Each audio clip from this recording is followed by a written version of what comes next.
Fala aí pessoal, tudo bem com vocês? Hoje eu vou falar com vocês sobre um livro que talvez tenha sido um dos mais importantes que eu li recentemente, não somente por conta do cenário brasileiro, mas também do cenário global. Eu estou falando do livro Como as Democracias Morrem, dos autores Levitsky e Ziblatt. Nesse livro a gente não vai percorrer a história da democracia, nem mesmo algum aspecto da teoria democrática tradicional. Mas esse livro ele serve como um alerta. Os autores partem da premissa de que a democracia pode morrer não somente por meio de um golpe militar ou de uma intervenção externa que decreta de forma abrupta o fim daquele sistema democrático, mas, em muitas vezes, inclusive, a democracia pode desmoronar de dentro para fora, mesmo ali utilizando os meios democráticos para atingir esse objetivo, como se fosse um câncer que vai se alastrando pelo corpo sem ser detectado até que seja tarde demais. Para evidenciar isso, os autores utilizam vários comparativos de diferentes governos ao redor do mundo e pela história, passando pela América Latina, Europa e especialmente nos Estados Unidos, que é o grande enfoque aqui desse livro, para mostrar que esses padrões se repetem ao longo do tempo em diferentes locais. Eu imagino que quando a gente pensa no momento em que uma democracia de um determinado local morreu, a gente tende a pensar num local, numa data e num momento muito específico, como se a partir daquele momento toda a democracia tenha ruído. Mas o que os autores tendem a mostrar para a gente nesse livro é que as democracias morrem por conta de pequenos acontecimentos que vão minando o sistema democrático, muitas vezes de dentro para fora. E isso acontece mesmo quando a gente está num regime eleitoral democrático, mostrando que a democracia pode acabar morrendo mesmo com tudo aparentemente bem no início. Os próprios autores dizem o seguinte, abre aspas aí, a via eleitoral para o colapso é perigosamente enganosa. Com um golpe de Estado clássico, como no Chile de Pinochet, a morte da democracia é imediata e evidente para todos. O palácio presidencial arde em chamas, o presidente é morto, aprisionado ou exilado. A Constituição é suspensa ou abandonada. Na via eleitoral, nenhuma dessas coisas acontece. Não há tanques nas ruas, constituições e outras instituições nominalmente democráticas restam vigentes, as pessoas ainda votam, autocratas eleitos mantêm um verniz de democracia enquanto corroem a sua essência. Essa ideia central já define o tom da obra como um todo, que é mostrar a degradação democrática se desenvolvendo aos poucos, mesmo em instituições já estabelecidas, aproveitando lacunas de normas e valores mais do que intervenções abruptas na democracia. E, em muitos casos, o ponto de partida é a insurgência de um outsider, de uma pessoa que não está ali bem no meio político tradicional, ou supostamente não está inserida ali na velha política. E, com o seu carisma, acaba levando uma legião de apoiadores, desafiando assim os políticos que estão no poder. E, a depender dos políticos da situação, esse outsider acaba ganhando notoriedade e, assim, disputando de forma legítima e à altura desses outros políticos pelos espaços de poder. Dessa forma, a gente gosta de pensar que, assim como está escrito na Constituição, todo poder emana do povo, um governo vai seguir certas regras e direções a partir do que o povo determinar. E esse mesmo povo, a qualquer momento, caso o governo e o político da situação se mostre um possível ditador, ele pode salvar a si mesmo por conta da força do coletivo. Bom, nesse caso, os autores desse livro, eles discordam dessa visão. Como eu falei, os laços democráticos eles vão sendo desatados um por um, gradualmente, justamente por esse outsider carismático e demagogo que inflama a massa de apoiadores que ele tem para acatar e apoiar as suas decisões. Por isso, para os autores desse livro, os verdadeiros guardiões da democracia são os partidos políticos. E nesse momento, talvez você esteja pensando que o negócio azedou, que já era. Pois é, o negócio não está fácil mesmo. Mas, para sustentar essa tese, os autores vão começar a falar sobre a importância do processo de seleção de candidatos que acontece dentro dos partidos para disputar as eleições. Por meio dessas conversas e seleção de candidatos, os partidos serviriam como uma espécie de filtro que acabariam selecionando, supostamente, os melhores candidatos.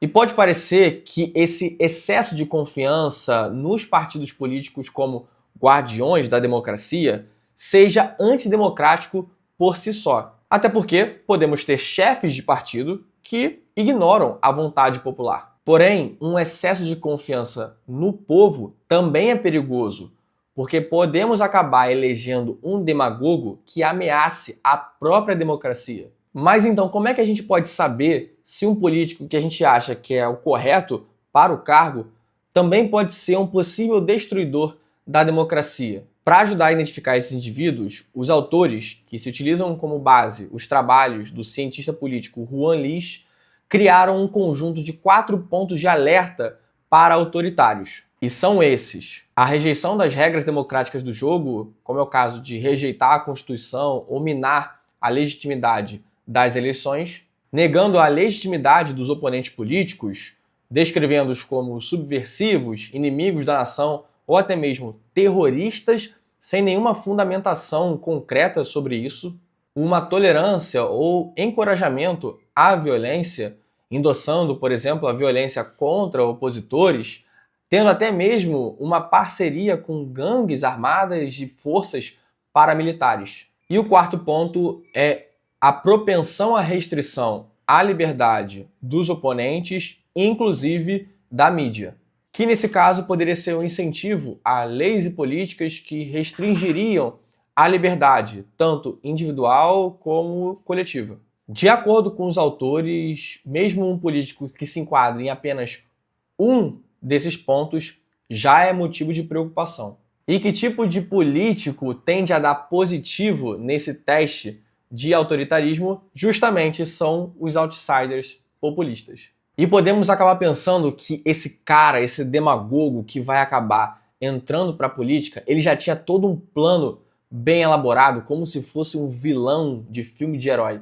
Mas, ao que parece, a ascensão de um tirano se dá por acontecimentos que não são previstos, que vão escalonando um sentimento de hostilidade e muitas vezes criando um cenário do nós contra eles. Isso vai acabar levando a uma polarização da sociedade, criando um clima de pânico e desconfiança mútua, por muitas vezes levando à hostilidade entre as pessoas. Esses autoritários têm um sério problema em lidar com a democracia e com todos os processos democráticos, porque é difícil mesmo lidar com eles. Na democracia, exige-se muito de negociação e uma abdicação de vontades absolutas para você chegar no meio termo. As derrotas são inevitáveis e as vitórias são sempre parciais. Dificilmente você vai ter um projeto ou um plano de governo que vai ser aprovado sem nenhuma alteração. A política é um jogo que você tem que lidar com a frustração. E, para esses demagogos, isso é insuportavelmente frustrante. Para eles, os freios e contrapesos que existem num sistema democrático são vistos como uma camisa de força que restringe a liberdade e as decisões deles. Para frear as vontades desses demagogos autoritários, a democracia conta com diversas instituições para restringi-los. E para esses políticos terem as suas vontades plenamente atendidas, eles têm que tirar essas instituições do jogo. Para facilitar o entendimento de como os autoritários fazem isso, os autores vão utilizar como analogia uma partida de futebol, onde os autoritários vão capturar os árbitros do jogo, vão tirar alguns craques do time adversário e até mesmo podem reescrever as regras do jogo, como, por exemplo, sempre poderem jogar na sua casa ou marcar mais faltas para o time adversário do que para o time deles. Isso significa esvaziar a oposição daquele governo e também descredibilizar e enfraquecer as instituições que supostamente freariam esses autoritários. E como todo esse processo se dá de forma gradativa e com aparente legalidade, demora para soar um alarme para fazer com que os cidadãos percebam que tem algo de errado nesse processo. A gente tem muito bem falado o que são as normas formais de uma democracia. Por exemplo, a gente tem a Constituição e as leis que ditam o que é permitido e o que não é permitido dentro do nosso sistema democrático. Mas todas as democracias bem-sucedidas, elas confiam no que a gente chama de normas informais. E essas normas são amplamente conhecidas e respeitadas dentro de um sistema democrático. No cerne dessa discussão sobre normas informais, os autores destacam duas que sustentaram não somente a democracia norte-americana, mas também as democracias de outras regiões do globo. E são essas: a tolerância mútua e a reserva institucional. A tolerância mútua significa que os partidos aceitam que os seus rivais disputem as eleições, compitam com eles e tenham também a possibilidade de ganhar, aceitando a derrota quando ela acontece. Já a reserva institucional significa que os partidos e políticos se abstêm de todas as vantagens legais e institucionais quando isso acaba minando o espírito da democracia. Essa reserva funciona como se fosse um fair play democrático, quando você tem uma cortesia, uma reciprocidade entre adversários políticos. Se a polarização no meio da população for muito extrema, ou se o custo de perder as eleições for muito alto, os partidos políticos tendem a ignorar e largar essas normas informais. Ou seja, mesmo que o arcabouço legal da democracia ainda exista, ela pode começar a ruir por conta de uma mudança na cultura política. Isso é importante destacar porque muitas vezes a gente acaba falando muito mais sobre o que está escrito na Constituição ou se as leis são bem aplicadas ou não, quando na verdade o que os autores falam é que são essas normas informais que são o grande salvaguarda da democracia. Ao final do livro, os autores vão discutir o que é preciso ou é possível de se fazer para se preservar a democracia. Os autores descrevem que a situação no momento é de uma recessão democrática, onde se tem cada vez mais políticos sendo elegidos que acabam pontuando naquele sistema de 4 pontos de alerta democrático que eu acabei falando anteriormente. Por isso, os autores sugerem algumas recomendações para tentar virar esse jogo. Dentre elas estão o fortalecimento dos partidos políticos como esses guardiões da democracia, a necessidade da moderação e do compromisso mesmo em meio à controvérsia, até porque revidar uma ação na mesma moeda que um autoritário faz contigo pode acabar somente reforçando o discurso dele. E a ampliação da participação política para evitar que grupos sejam excluídos. Os autores são explícitos que não basta votar bem para você salvar a democracia. É preciso também cultivar uma cultura democrática, um respeito à oposição e às minorias e uma cobrança em cima dos políticos para eles terem responsabilidade institucional. Eu honestamente acho que esse foi um dos livros mais importantes que eu já li, não somente pelo cenário que a gente vive hoje, mas também porque isso pode repercutir para os próximos anos. Essa é uma leitura muito fluida, com uma ótima construção de narrativa para conseguir conectar os exemplos do passado e do presente e até mesmo trazer perspectivas futuras. E também nos mostra alguns detalhes que a gente acaba não comentando muito, por exemplo, como essas normas informais da tolerância mútua e da reserva institucional são, no mínimo, tão importantes quanto as normas formais, como a Constituição e as leis, para preservar a democracia. Claro, o livro também tem algumas limitações.